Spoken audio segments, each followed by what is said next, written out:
What you are listening to has not been altered. These are the sounds of actual white-tailed deer. This footage is the result of more than 20 years of whitetail research. The culmination of that research has led to a breakthrough in deer calls. That breakthrough is the True Talker deer call that you have just purchased. After watching this tape, and with a little practice, you'll be able to make all these calls. You'll also have some insight into the best times to use those calls for effective deer hunting results. This tape is going to illustrate to you the many ways you can effectively use your True Talker. Mastering the True Talker is easy with a little practice. But before we begin, let's get a little taste of what could be the final reward. Hunter Specialties Pro Staffer Bob Folkrod got his first opportunity to test the True Talker on a recent hunt in Mississippi.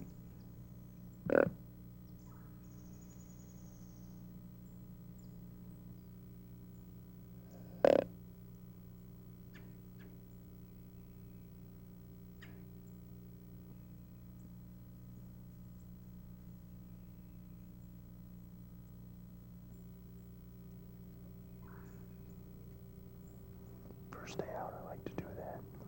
I like to see how they respond to grunt tubes, especially hunting in an area where everybody else is hunted.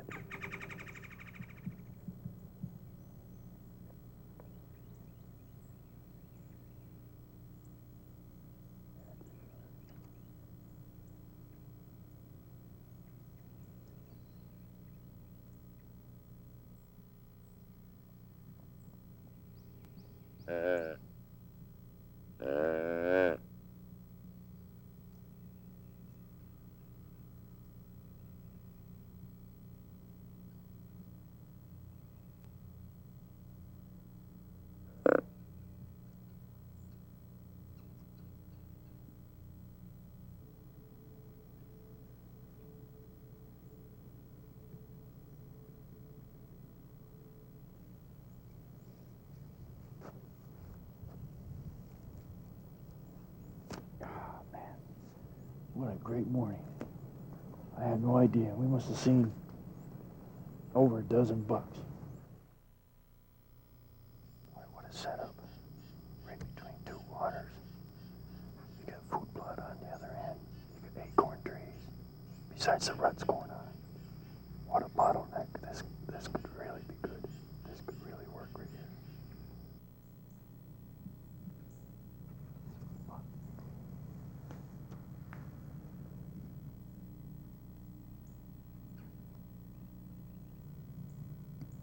He's gonna go around me. He's gonna go around me.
Yes.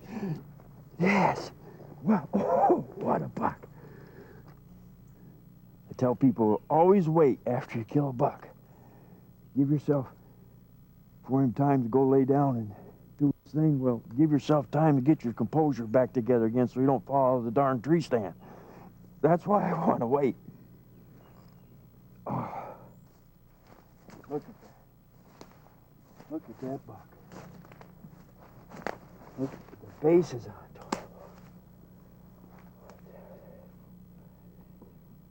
10, 10, and a little sticker. I can't believe that. That is just a super, super, super buck. Calling deer is similar to calling other game. In the field of game calling, Wayne Carlton stands as a master of the practice. From strutting tom turkeys to big bull elk, Wayne has made an art of bringing game in close.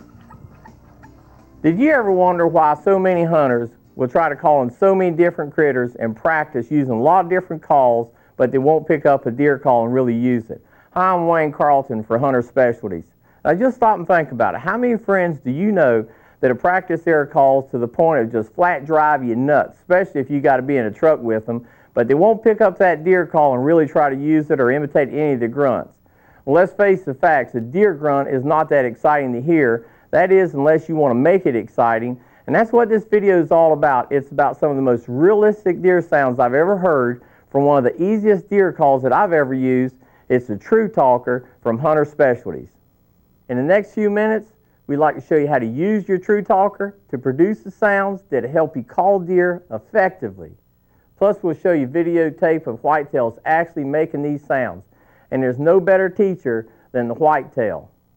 White-tailed deer make vocalizations for a variety of reasons. Nearly every hunter who has ventured into the woods has heard this sound. To deer hunters, it means one thing: we messed up. But there are many more positive sounds made by the whitetail. By learning these sounds and practicing them, they can be extremely effective. However, to do them right, you need the flexibility to control 6 key ingredients. Most typical grunt tubes allow you to focus on only 3: pitch, tone, and duration.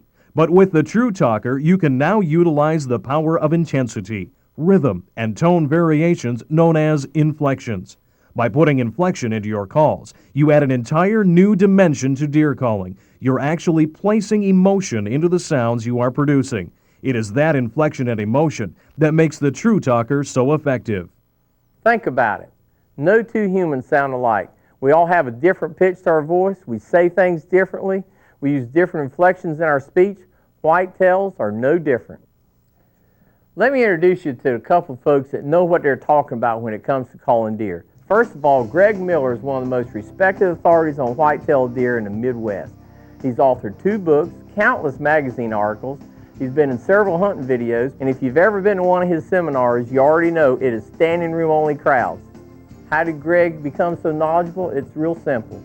He let the deer be his teacher. The thing that contributed most to my success on big deer has been observation and paying attention to what the deer in my hunting areas are doing. Observation has been a tremendous, tremendous key, and I think it's something that not enough deer hunters pay attention to, and just learning more about the deer in their hunting areas while they're out there, and that includes does, fawns, and bucks.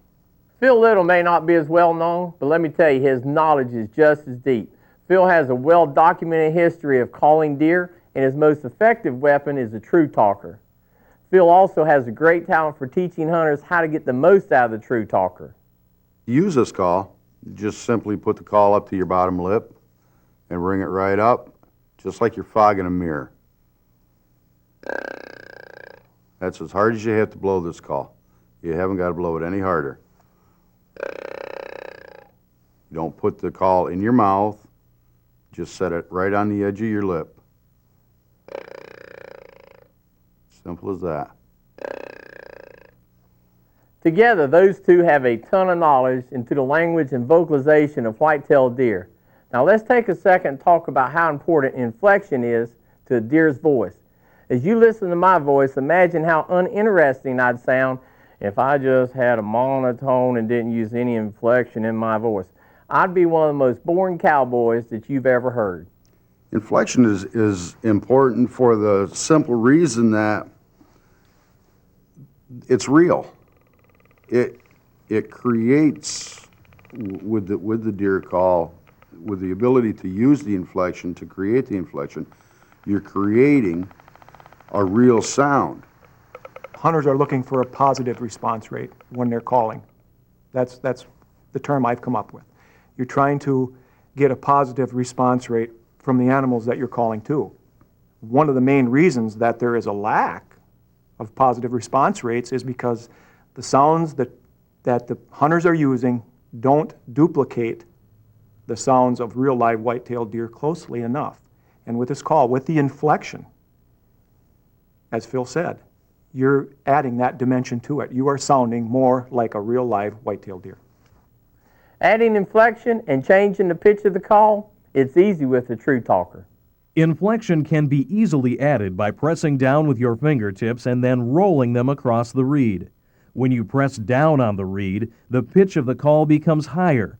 When you release the reed, the pitch becomes lower. By rolling your fingertips over the reed while calling, you're now putting inflection into your calls. With a minimum of practice, you'll be able to add inflection and emotion to any call. If you choose to change the preset pitch of your True Talker, you can change it by rolling back the rubber and moving the rubber band. Moving the rubber band towards you creates a higher pitch. Once you have reached the desired pitch, reposition the rubber back over the reed. As Greg said, by adding inflection to your calls, you sound more like a real deer. And really and truly, that's what you're trying to accomplish. Perhaps one of the best examples of inflection in a deer's voice comes from a fawn. And the fawn bleat, it could be one of the most important sounds you're going to make. Most all my calls are doe and fawn calls, particularly in the early part of the season. There are still a lot of hunters that are using a grunt call at a time when bucks aren't going to respond to a grunt call. They know something about it is hokey at that time of year, so, but fawn bleats and doe grunts, something they hear all year long. All year long. But they don't hear tending grunts or challenging grunts during the mid-pre-rut or the early season. Right. You can produce an effective fawn bleat on your True Talker by holding down the reed at the point closest to your mouth. Blow softly while rolling your fingers towards you. As Phil demonstrates, practice along with the video.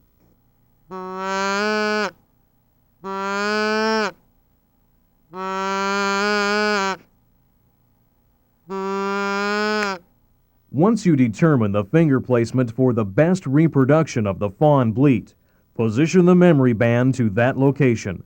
From this point on, you'll know the correct finger placement for this call. A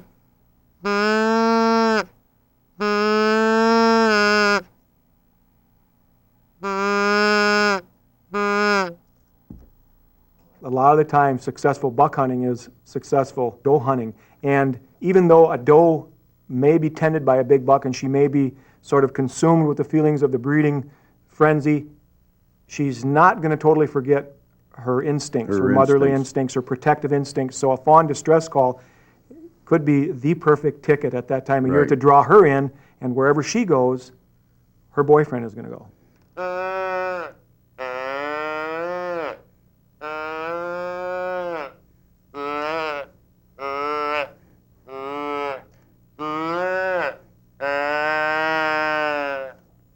Another easy call to make, and it can be really effective as the rut approaches, it's the simple bleat of a doe. And as we all know, when it's that time of year, bucks begin to pay a lot more attention to the does. During the early season, what you're going to find is that the does are usually using this particular call to keep track of their fawns. They do get separated on occasion. I mean, they're just like, they wander off and the doe is calling to them to let them know where she is.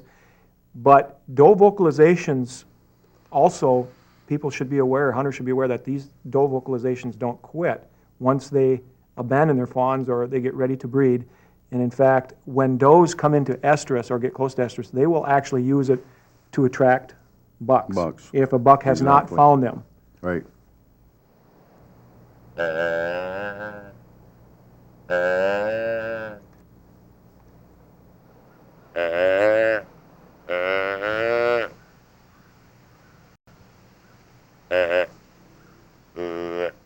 It could also be used as a confidence thing, where a buck is a little bit edgy on a certain situation. He's not really too sure about approaching a specific Right. spot in the woods, and by using the bleat calls, the doe calls, you're telling that deer everything's cool Everything's about calm. everything's calm, everything's Calm. cool, and he hears it, and, Right. in him it's like there's no threat out there. There are other deer there. To produce a doe bleat, position your fingers a little further down the call from where you made your fawn bleat. Roll your fingers across the reed again. When your call is similar, position the memory band to where your fingers just were. To produce an effective doe grunt, position your fingers in the same area and make a short, soft grunt without rolling your fingers.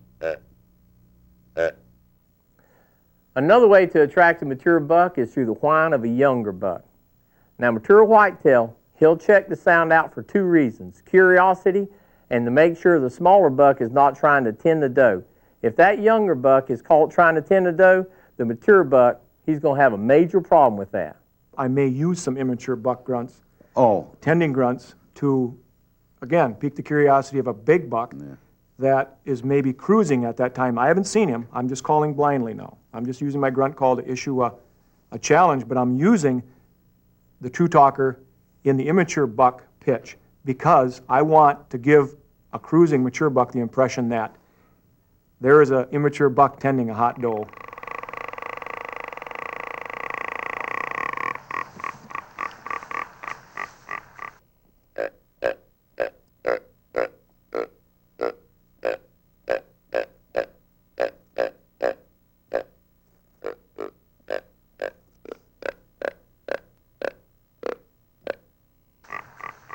he's saying, please, please, I want you.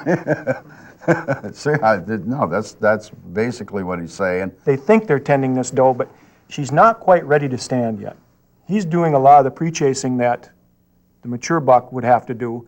And then when that doe actually gets to the point where she's ready to stand and is willing to breed, that is when the mature buck steps out of the woodwork, so to speak, and takes over the show. takes over. And then that's when you're going to hear this. You probably hear him before you see him, and you're going to hear this click. Yeah. And you're going to hear this deep guttural grunt.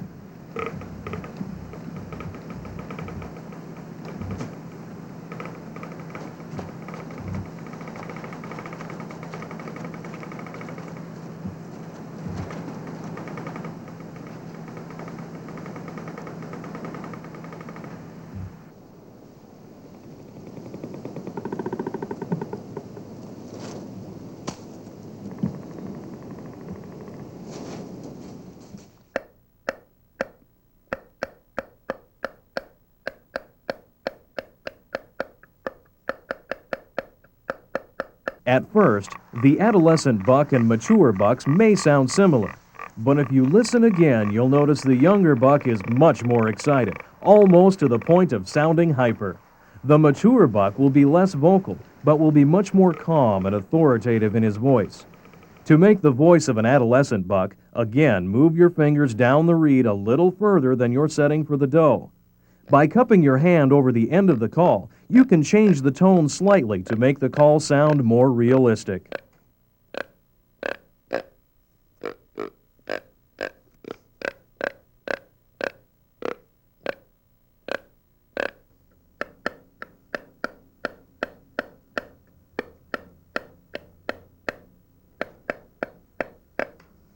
The way I did that was I say took.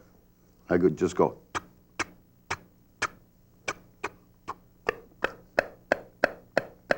Just like working a turkey call. You're blowing air over your tongue.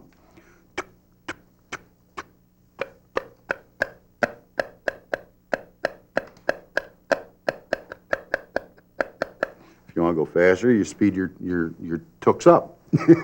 And then just, I fluttered my tongue on the one. That's a whole bunch of little clicks together. And it's a hard one to learn, but it's easy if you, once you start getting the airflow over your tongue. It's relatively easy. And then once you start to get it, you can learn how to control it. The mature buck clicking is a vocalization that is used by mature whitetail bucks during the tending phase of the rut, when they're actually with an estrus doe, a hot doe. They are tending her and they are issuing this clicking sort of grunt, or a clicking phase of the grunt, and it is to maybe assure other bucks or assure that doe that they are indeed intending her, and also I think serves as a bit of a warning to other bucks that this is their property. One of the whitetail sounds most commonly heard is the grunt on the move. Now this sounds familiar to a lot of hunters because it's generally made by a buck as he moves through the woods.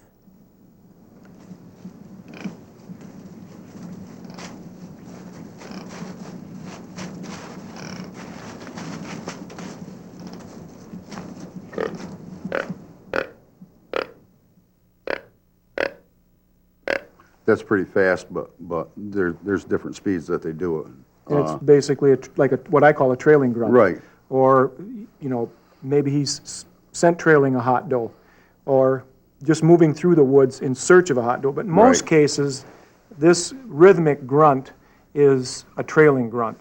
I call it a more specific term, that a mature buck or a buck is trailing a hot doe or searching for a hot doe. He knows one is in the area and he's just walking through the woods, and I really think a lot of hunters have seen or heard this particular grunt. This is probably the most common grunt out there, or one that most hunters relate to. Yeah, I think so. Now, I did it almost like it was taking every step. Right. I've had him do it on every step. I've had him do it maybe once every 10 steps. But I've had him more commonly just about every step doing that. Yeah. That hard grunt. About every time I tell people about every time their front foot hits the ground. Right.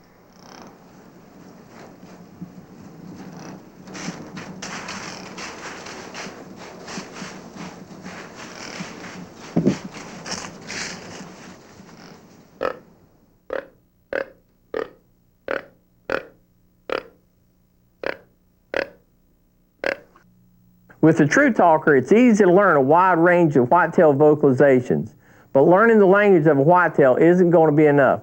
Keep in mind that mature bucks, they aren't easily fooled, and they rely on all their senses all the time. Most of us have learned the hard way that if a deer smells you, it's over. They have an incredible sense of smell, and if you're in your deer stand, and even though you sound like a deer, but you smell like a human, you've got your work cut out for you. You cannot let a deer smell you. It's just as important to stay clean and don't smell like a human as it is to know how to use the True Talker deer call. And for that reason, that's why we use the odorless, the Right. odor-killing soaps Right. and the scent elimination sprays. You can call me a fanatic and think, this is going a little overboard. No, it's not. No. You can get away with certain things in regards to sight and hearing with white-tailed deer, mature white-tailed deer. You're not going to get away with anything when it comes to their sense of smell. Smelling invisible is as easy as 5 simple steps. Wash and store your clothes with Scent-Away laundry detergent and a scent-safe storage bag. Shower with Scent-Away soap and shampoo. Always dress in the field. Apply plenty of Scent-Away spray and powder after you dress. Finally, apply a cover scent for added protection. Using selected scents and lures can also help you increase your chances. Like your deer calls, it is important to match your lures to the correct time of year. Primetime Buck Lure Supreme works exceptionally well all season. If you're using a decoy, try Greg Miller's favorite strategy and spray dominant buck urine beneath the decoy. As the rut gets closer, try natural doe urine or premium doe estrus. During the rut, premium doe estrus and tarsal supreme are especially effective. All scents and lures, regardless of the season, are very effective on a mock scrape used along with primetime magic scrape. Magic scrape won't allow your scent to be absorbed into the soil and will keep your lure dispersing scent for days. A perfect example of the scent thing, and this entails a decoy situation, a decoy hunt I had this past year, and I took some dominant buck urine and it sprayed it on the ground, literally sprayed it, and liberally put a good amount on the ground. It looks like a deer and it smells like a deer, and we got some incredible footage of a buck that you can tell when this deer gets downwind of the decoy, gets downwind of the dominant buck urine, because he did what I call light up. He became very aggressive.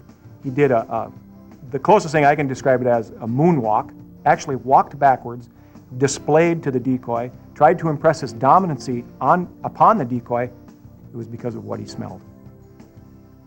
If you want to get more in depth on smelling invisible, scents, and lures, pick up a copy of this book. It contains the latest tips from the pros.